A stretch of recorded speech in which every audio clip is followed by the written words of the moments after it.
Hello again, RGLtv. This time I'm bringing to you Quest for Glory 2 Trial by Fire. In particular, the original game, which it's for a long time it was neglected by the speedrunning community for various reasons, because the fan remake by AGD Interactive is quite a bit faster, but there's been a recent resurgence of this game, a lot of tech being found, and now, instead of being the most neglected Quest for Glory game, I think it is now probably the most optimized. So the category today is going to be 100% as a fighter, and we do split our categories by class, unless it doesn't make sense to. In particular, our normal any percent category doesn't bother with the split. No major glitches does bother, and 100% for sure. So as has been mentioned in chat already, 100% as a fighter is a very difficult run. Let's go ahead and name our fighter Feed the Kids again. Question in chat, at which point did you decide to be good at speedrunning Quest for Glory 2? Basically, I started going all in on this game after I did Quest for Glory 1 at SGDQ.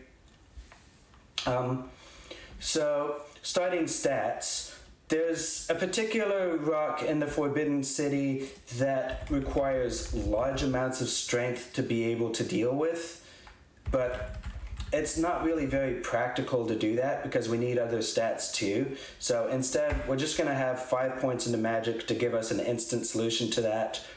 The Eternal Order of Fighters requires at least 50 dodge to get out of it. The remaining 25 points you put into whatever will make combat easier, either weapon use or magic. And there are merits to both approaches, but I'm used to doing weapon use, so that's what I'm going to do. Let's go ahead and start this in 3, 2, 1, go. Speed up, detail low, stand, run, skill level on highest, because the first thing that's going to happen in this fighter run is that we are going to run straight into the desert and pick a fight. 1, 2, 3, 4. Cast Zap. Easiest difficulty, seek, safety save. So in 100% at the top you can see 0 of 500 for the title bar. Maybe you can't see that, but you need to beat this game with all 500 points, and a fighter gets 3 points for fighting a brigand. So they go out to the desert to do that already, and then go ahead and grab this griffin feather while they're out. A fighter, in order to get 100% completion, is required to beat at least one of every monster. And so you go ahead and do that with the brigand right there, because you don't start with any money that you can use in Shapir, but the brigand gives you just enough money to get a map and a compass. So you go in here, ask about air elemental, sell beard, which I don't have, that's a glitch, a well-known one though. Selling the beard there gives you enough money to go ahead and buy the lamp here. And so I'm going to go on my way to the money changer, because you do start off with about 150 gold coins from Spielberg. It's not local money, so you need to see a money changer to change it to local money. But like the money changer is hidden deep within the city here, so you go ahead and change your money and then go to the apothecary, where you're going to buy a few things. But first, ask about fire, that's a few points, and then ask about earth. Let's see, buy cure pill, vigor pills and healing pills are going to be for safety. And then finally, incense last. The incense you're going to need to deal with the fire elemental, because the basic plot of this game is going to be that elementals are attacking the city of Shapir, and the first one appears on day 5. But we're actually going to wait until day 6 so that Abdullah doesn't slow our screen down. I lost a frame rule there anyways. Use the Trail of Essence to lead the fire elemental out to the alleyway. Use the lamp, wait for him to go up a bit. I should have safety saved here, but that's alright. We got through it. Normally the fire elemental destroys the city on day 7. but since I destroyed it, we can go here for our day 7 reward. That's 3 points. Sign the log and then leave. While we're here, we're gonna go ahead and buy our cloth bag, a water skin for safety, a new sword, because we've got a lot of combat to do. Uh-oh, did I mute the game? Yeah.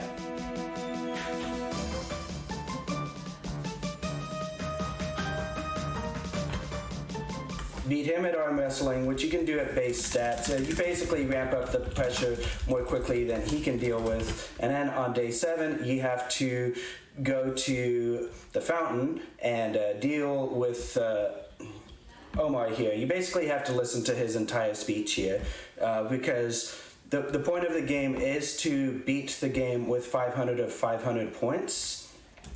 I'm currently at 112 of 500. But there's also 50 hidden paladin points that you can get, and for 100% we require you to become a paladin and get those 50 paladin points. So at the end of the game we will be beating this with 550 points. And in order to get all those paladin points, you do need to listen to Omar's poetry here. Get water, toss mud. And you are going to need to pick up the purse that he leaves behind and give it to him later. But we do have one little bit of speed tech, which is that the purse doesn't show up until the next time you're in the Fountain Plaza. So you can, after you listen to the Day 7 poetry, you can leave and then you can come back at any time.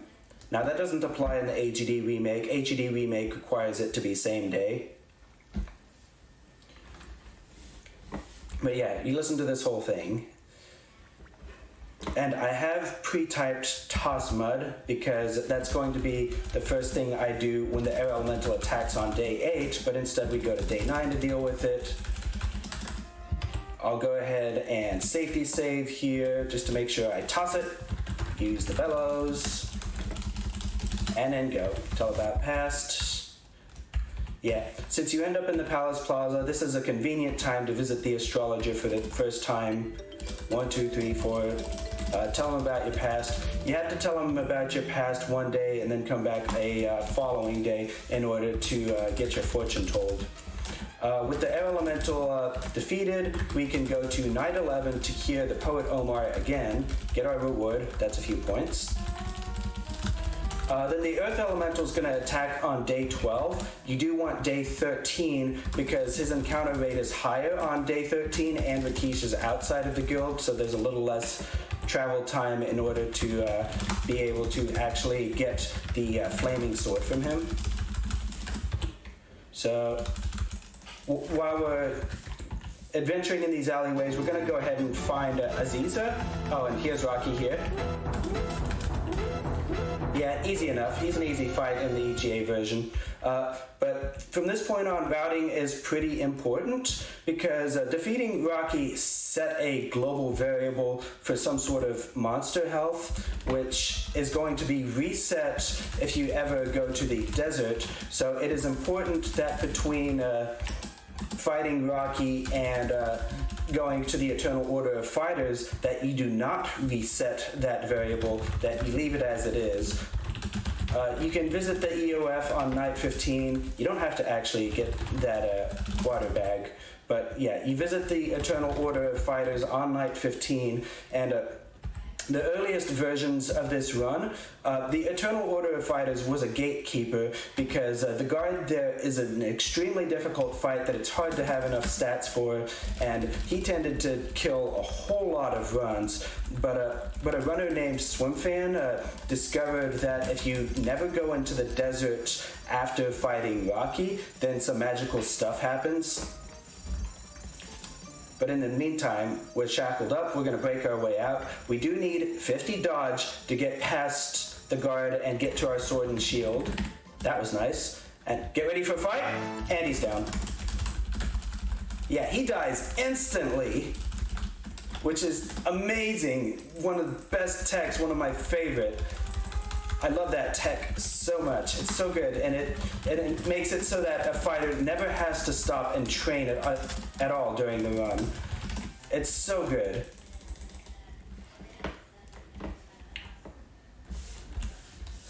Alright, so we go to the desert. Give water to the tree and mud. Tell about I. Tell about it. Julian or hug it. You can make a dispel potion in this game, and you're going to need both a griffin feather and that fruit from the tree to make it. The dispel potion's not required to beat the game. Let's see, get a magical pin here. We're gonna do a bunch of stuff on this day. Ask about the future. Then let's go ahead and get our dispel potion here. Gift fruit, feather. There we go. Got a dispel potion. And then let's go ahead and return Rakisha's sword and ask you about monsters. Uh-oh. I just realized I did not get my day 7 points for it. Okay, I think I have a potential fix to that. Yeah, I didn't actually do any practice against Uhura on day 7, so I'm short a couple of points. But I think I have a fix for that. Okay, there we go, found my way. Give food, get fur, use potion. So as I haven't visited the Enchantress Aziza, you're normally supposed to do that on 2 different days, but there's some very specific timing that you can do. Safety save here, 1, 2, 3, which will allow you to combine both visits into one. And the crux of that is going to be that you want to enter her house right toward the end of day 16, but while you're inside the house and before she talks to you, you want it to roll over to day 17. So we go here, go ahead and give Omar his purse back, and then we're going to advance time by traveling through the city. And I have safety save for this wrap. It's day 16. Should be day 17 now. Yep, it's day 17 now. So combine both visits into one here.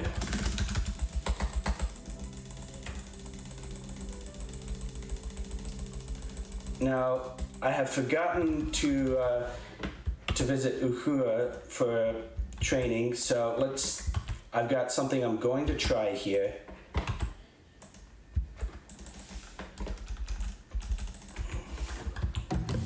Fixed it. Good. Now let's go to Vizier.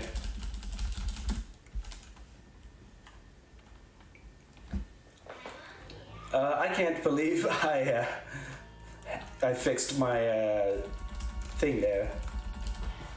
So we are coming up on Vizier, which is going to be an infamous thing, and one of the reasons why most runners prefer to run the remake of this game, because in Vizier you're going to show up in mid-afternoon, but you can't go to sleep until it's night, and you have no way to pass the time so that it's actually night. So you end up spending a few minutes waiting for the inn to just open up. But there's a specific thing we can do here which requires my concentration.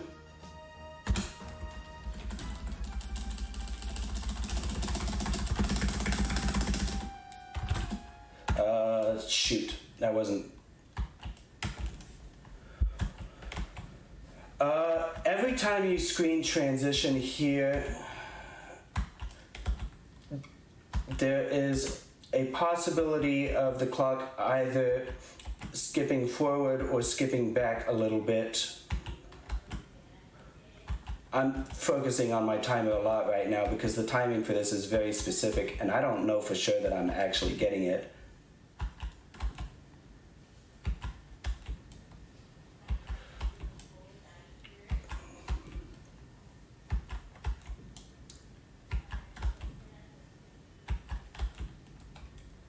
skip a beat.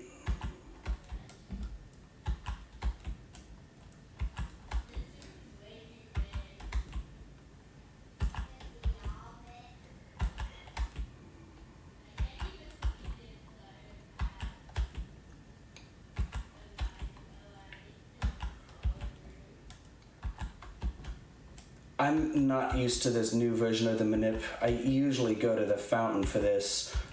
Doing this at the gate is faster, but a little more difficult and a little more involved. I actually don't know what my vitality is at this point, which is not a good position to be in.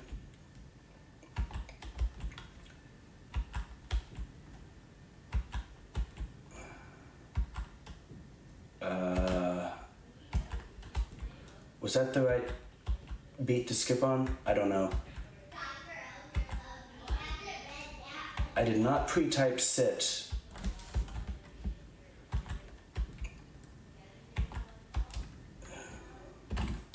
Oh well, let's just go ahead and go on here. So every time you do a screen transition, the clock either ticks forward or ticks backward, and I actually got the full 3 hours there.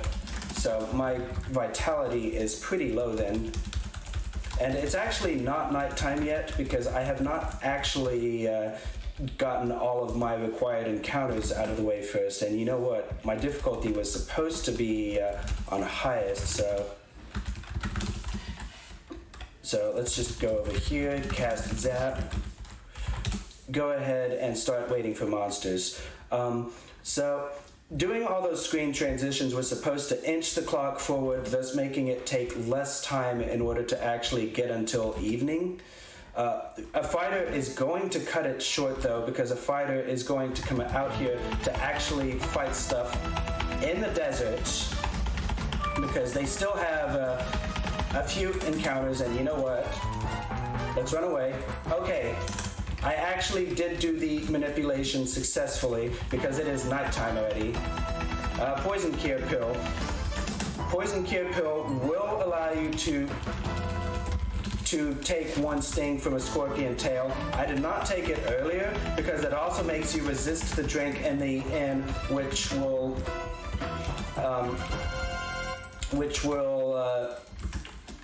make less time pass when you take the drink. One of the things that makes a fighter run really difficult is that a fighter starts with 70 vitality and needs to be at 75 before... If you get to 75 vitality before you get to the drink in the inn, then that's a reset, because 75 vitality allows you to resist it a little bit, and you don't want to resist the drink at all, because resisting the drink means less time passes.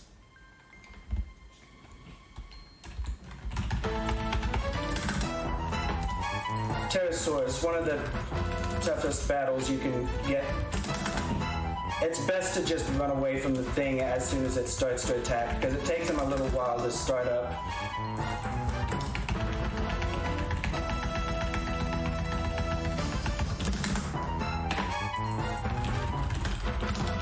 Yeah, all those healing pills and stamina pills, good for actually fighting this thing. You kind of need some good amount of luck in order to get good hits on a Pterosaurus. Just checking that difficulty there. He's not playing nice today.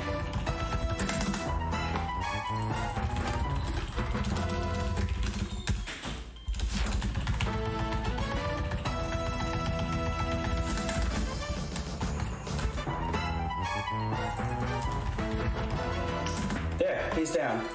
One monster left, and that's going to be the Jackal Man.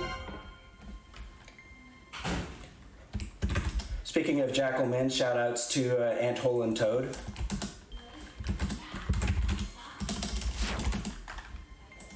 Alright, one monster left. Jackal Men can only show up at night. There. And they can come in packs between 1 and 5, but you only really need to kill one. You can kill one and then run away and it counts. Okay, that should do it for night encounters. Yeah, the RNG for those monster fights was pretty bad, and Fighter is very much dependent on good RNG in order to get good runs. But it's alright. The monsters are down now. It is possible to flame dart the monsters in the desert if you drop your shield, but then you're not going to end up with stats for a mandatory run later. So shoutouts to a new piece of tech found here. So normally when you leave this screen, there's an animation of guards walking off the screen that you have to wait for 4 seconds for the script to dispose itself until you can move again. But with the right setup, you can just go right in and you don't have to wait for the guards to walk off.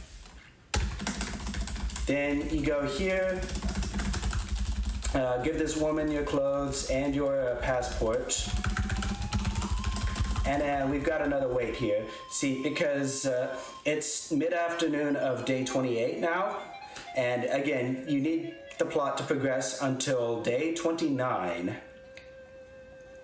So, and since we don't have a drink to speed up time outside,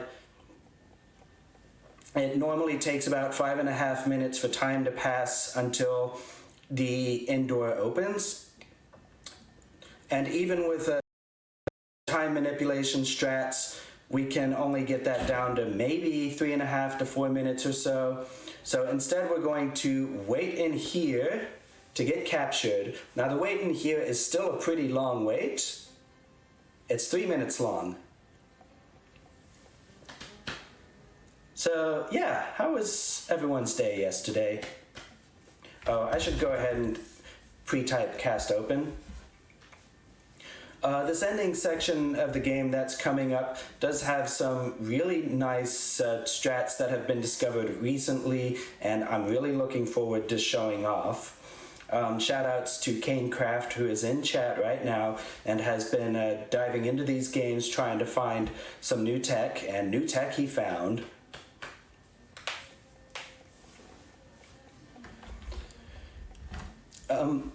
So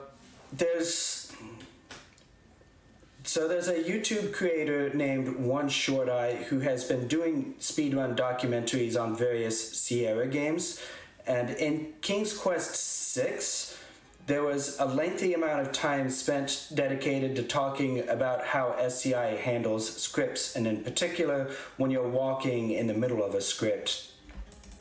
So when you're moving around, like normally if you try to do something like say you cast a spell, the game will stop your character from moving and then have it execute the script. But in SCI, turning isn't moving. So if you're in the middle of turning when you execute this script, then you will finish your turn but then start running, which can open up some interesting stuff. That applies to King's Quest VI, and surprisingly, it also applies to this game.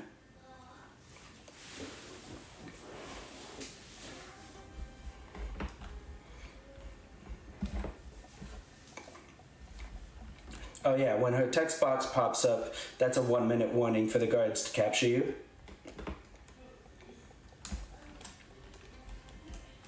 Anytime now.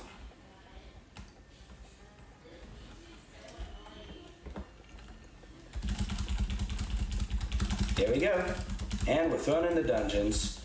Let's go ahead and use our open spell to open this up. Turning isn't walking. Cast fetch on the way out. And then, yeah, we just go. And then, oops, we get captured again by Adavis, the resident Big Bad.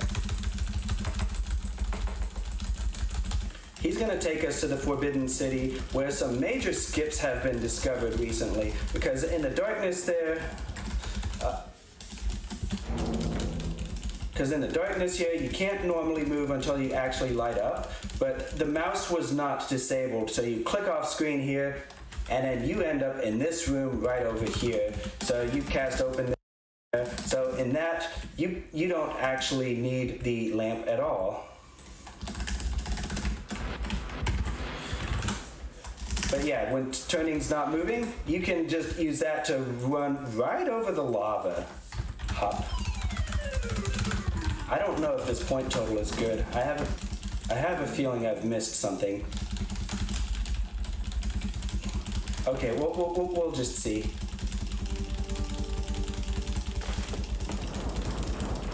But yeah, the lava room has been a major reset point for ages, but we just figured out that we can just walk over the lava. Oh, that point total looks fine. Okay, ask about wish, fight, wish for agility, escape. Which brings us to the final game sequence. There's another bug here that I'm gonna go ahead and show off. First things first, I'm gonna get my health and vitality default. And difficulty the hardest, use health pill, use vigor itch, use rope. By the way, I never actually bought the magic rope. The game doesn't check that you have it here when you try to use it. For safety purposes, I'm going to go ahead and climb down this rope rather than jump down to preserve my health for the fight. There's a little bit of scripting that's going to go on here. You want him to swing, come on. He disarms you, you hit him a few times, you let him get his sword back, that's worth paladin points. And then you defeat him. You go up here, you cast open on the door, instant transmission, escape, go up here, and that's time. Sub 25, that's not bad. And yes, the point total does say 480 of 500 at the top. You get 20 points during the end ceremony, and then you'll see if you got the paladin points afterward. So usually, in order to verify that we have actually done what we're supposed to do on this run, we usually wait out the entire end ceremony and see our final point total afterward. But I do assure you that I have gotten the full 550 and I can show it. This ending ceremony does take a long time. Another reason that runners tend to prefer the remake. The end ceremony is a lot shorter in the remake, which is another, we shall speak for Feed the Kids. Yeah, Quest for Glory 2 most often comes up in the context of a full series run where you're taking one character through all 5 games. The remake's faster, so the remake tends to get more attention. But the original is quickly becoming the most optimized of any Quest for Glory game, simply through the dedicated efforts of people who prefer it. Canecraft, Santa Claus 586, Swimfan TV, I should say. So, yeah.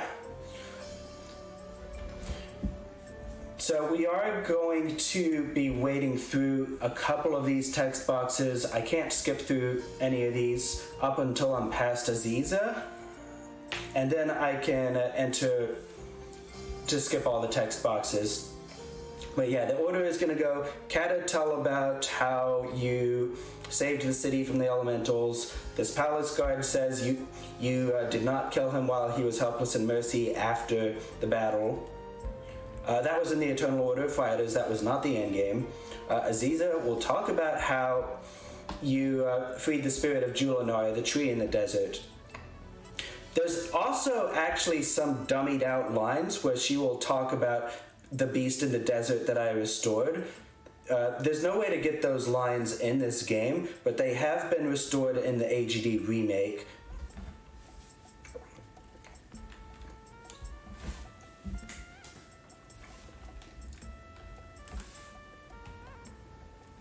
Also, Aziza has a lot of fans. She's an attractive sorceress who basically doesn't take anything from anyone. She demands respect. Okay, I can start skipping these text boxes now. For some reason, I can't do it before this point. I gave her clothes to get her out of the city. The Saurus that I bought back in Shapira turned out to be the missing emir of Razir the whole time. The Sultan is going to adopt me as his son, and then finally Rakesh is going to step forward and make me a paladin. Now, you can become a paladin without getting all 50 paladin points, so we still need to see that full point total.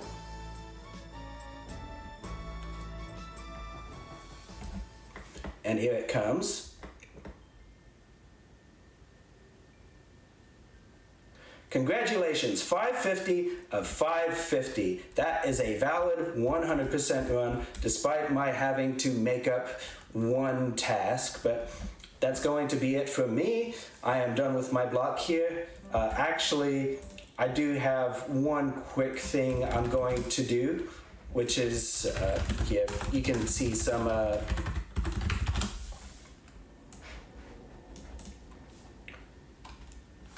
sorry, you saw some behind the scenes stuff there, but I'm just gonna go ahead and go back into the game, start it up,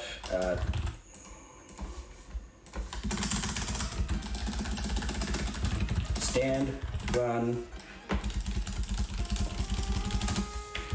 ask about a duck. Why a duck? I tell you why a duck. See, say you're on top of a mountain, you're on top of the mountain and you want to get down. Well, you don't get down off a mountain, you get down off a duck. There you have it. And this is a very special duck. It will save your life. Say you get lost in the desert, you get lost and you can find your way. You're hungry and thirsty and you don't know what to do. Then you take out your duck and it will save you. You make a duck soup. So there we go. We've got duck block coming up. Stick around. We got DuckTales 2. I'm pretty sure there's some dark-eaten ducks somewhere in there. But yeah, duck block. Let's go. Have fun, everyone.